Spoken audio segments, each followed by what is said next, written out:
Star Wars Shatterpoint is a Legends Star Wars novel written by Matt Stover that takes place during the Clone Wars in 22 BBY and follows the popular character Mace Windu from the films on a solo mission to Hurin Call. Not much is known about the actual development of the book, but it has been said that the plot of the book and the general feel was inspired by the book Hearts of Darkness, which would go on to be adapted into the film Apocalypse Now by Francis Ford Coppola, with Matthew Stover being quoted as saying he conceptualized it as Apocalypse Now with Jedi. An observation I made pretty quickly while listening to the audiobook for this novel. I can't say I was totally surprised to find this quote when I was writing this video.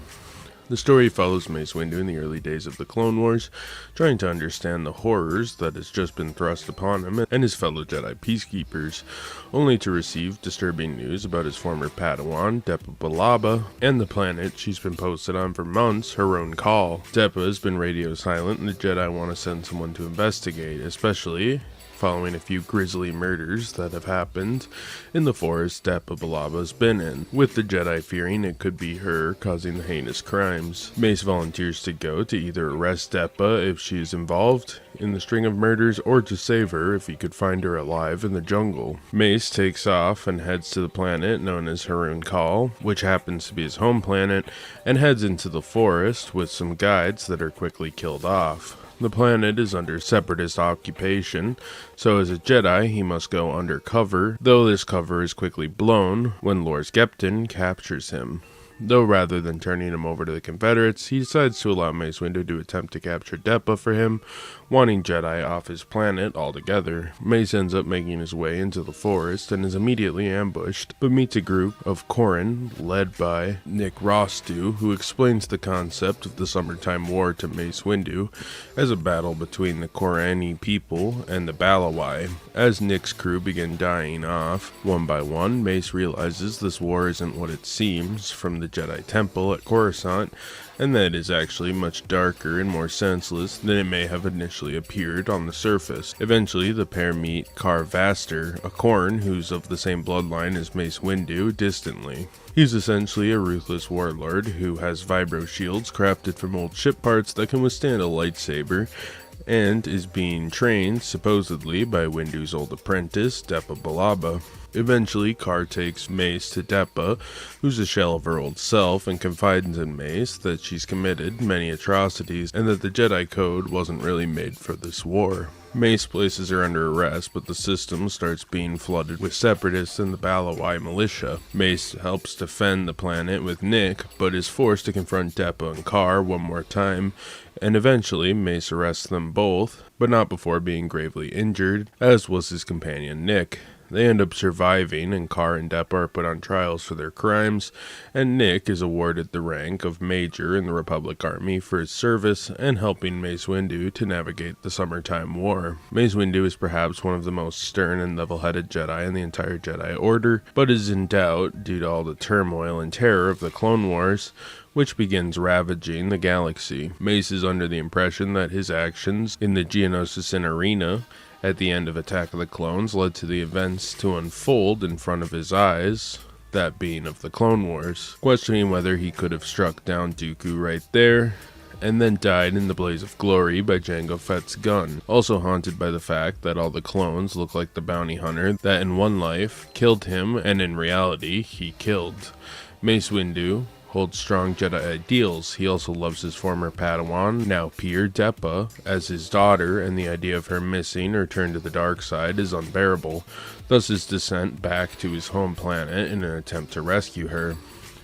Throughout the novel, Mace's ideals of war and the Jedi, and frankly how they fit in the equation of war, is tested, climaxing when he meets Depa, who questions whether or not the galaxy would have been better off had the Jedi not confronted the separatists at Geonosis, and if they just carpet-bombed the place, would all of this have even happened? Depa believes the ruthlessness of war calls for the separation of some Jedi beliefs, believing the only way to truly tame the conflict at hand is to embrace the darkness, or else the Jedi would inevitably fall. Mace ends up standing by his convictions, but his Padawan did put a spark of that dark idea in his head, and while the end of the book feels like he should have struck down even the ruthless Kar Vaster, a dark reflection of the Jedi, built up by his own Padawan, he does not, opting to bring them both back to the Republic for trial based on the atrocities they committed during this war. Mace is a pretty great character in this novel. It's really interesting seeing more into his head, and Matt Stover does a good job staying true to Sam Jackson's portrayal of the Jedi, while allowing more time for those traits to mature and blossom throughout the novel. Nick Rostu is Mace's new companion and an unwilling participant in the Summertime War, fighting along his friends and losing them all along the way, to start his new life in the Republic later on. Nick is basically a peasant and wants Mace to more accurately see how wars are fought, and ultimately understands the pointlessness of it all, having seen the conflict come and go in wave after ruthless wave over the years. Nick, in being accepted to the Republic, is finally able to kind of move to a more structured life, and with his friends gone, his prowess can better be used to defend the wider galaxy, though I feel in a way, by the end, Nick fails to learn from some of his own lessons when he joins the Republic. The character is also minorly annoying, honestly, but by the end I learned to like the somewhat goofy, dark person Nick proves to be. I think the character had like a 90s Marlon Wayans feel, funny yet serious, and I think in a dream adaptation of this book I would pick him to play Nick. Carvaster is a direct, dark reflection of Mace Windu himself, coming from the same tribal line and being Force-sensitive like Windu, though this younger warrior lacks the restraint from years of the Summertime War, and Depa turns him into what is essentially a dark Jedi, lacking the discipline of the Jedi, but fusing in the ruthlessness of the dark side and what he learned from the Summertime War. Car is what the Jedi would become, assuming it became fully armed and ruthless and dropped its strict code, which is what keeps them from being truly dangerous and unhinged soldiers. Depa begins to believe this is necessary for the Jedi's survival and the victory in the Clone Wars. Throughout this novel, she becomes darker and darker and eventually becomes a shell of her former self. We start to see her come back at points a little bit, but by the end, she actually confronts Mace Windu and the two end up in a duel. One thing that's kind of crazy about this novel is how much it pulls from Apocalypse Now and the Vietnam War. The Corn were essentially Ho Chi Minh's Viet Minh, or Viet Cong, and the Baloi were more of the westernized Vietnamese people of the South. I can even draw comparisons to the imperial occupation and the French, the Japanese or the Chinese occupations of the region, and the separatists. The jungle and wetlands environments of Huron Call is definitely inspired by Vietnam, as is the guerrilla tactics employed by the Huron when compared to the overt might of the Baloi, and the Imperials and the fierce hatred of the groups due to cultural differences. Star Wars has always overtly tackled geopolitics. Hell, the original Empire was just the Nazis in space, so I think it's kind of interesting to set a story in the world of Star Wars that kind of looks at these wars from an outsider's perspective, and of course with the sci-fi feel. Almost makes this book at times feel more like historical fiction than sci-fi in general. And it's easy to see how the author was able to make such a fleshed out backstory for the Corran and Baloi when it's so heavily influenced by real history. It's pretty easy to just draw on the textbooks there.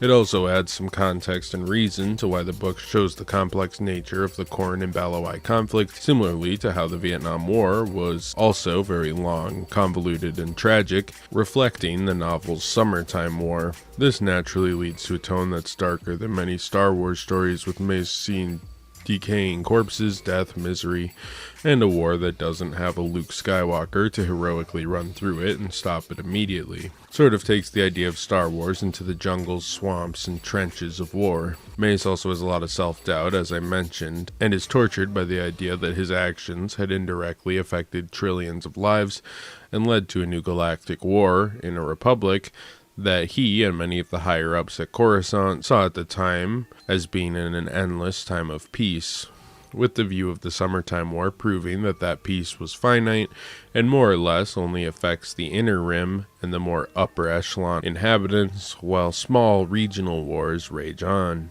The prose of the book are pretty solid, and I think the whole beat by beat for this novel made it very easy to tell what Mace's surroundings were and how he felt at any given moment without the author particularly feeling the need to give exhaustive descriptions every person we pass. That said, I think this book, especially in a setting like this, gets a little dark and draining. They definitely wanted to emphasize the war in Star Wars.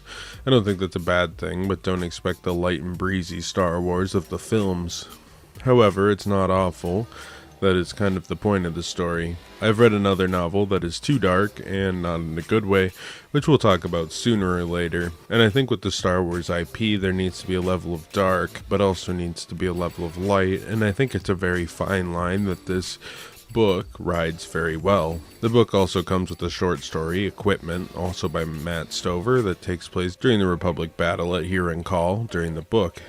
It's quick and cute and mostly adds some personality to the clone troopers, which we have now seen a ton, but at the time it was pretty cool to be a tie-in for the novel since that aspect of Star Wars wasn't very well fleshed out at this time. Shatterpoint is another pretty solid novel set in the Star Wars universe. The kind of historical war epic style that it aped from Apocalypse Now and its inspirations from the real Vietnam War is pretty interesting since I'm something of a history buff, and noticing connections like that in media is always a joy to me. Also, getting more of Mace Windu is fun. While I thought he was undercooked in the films a bit, I think Matt Stover got to delve into what was thought up by George Lucas for the character and kind of expand on that and give audiences some time with the character, which I thought was pretty great, and really why I enjoy a lot of these EU novels. This isn't 100% the Star Wars we often see, but it does a good job being a great war epic with ties to Star Wars canon, and definitely one I recommend checking out if you want something a bit different from your average Star Wars tale.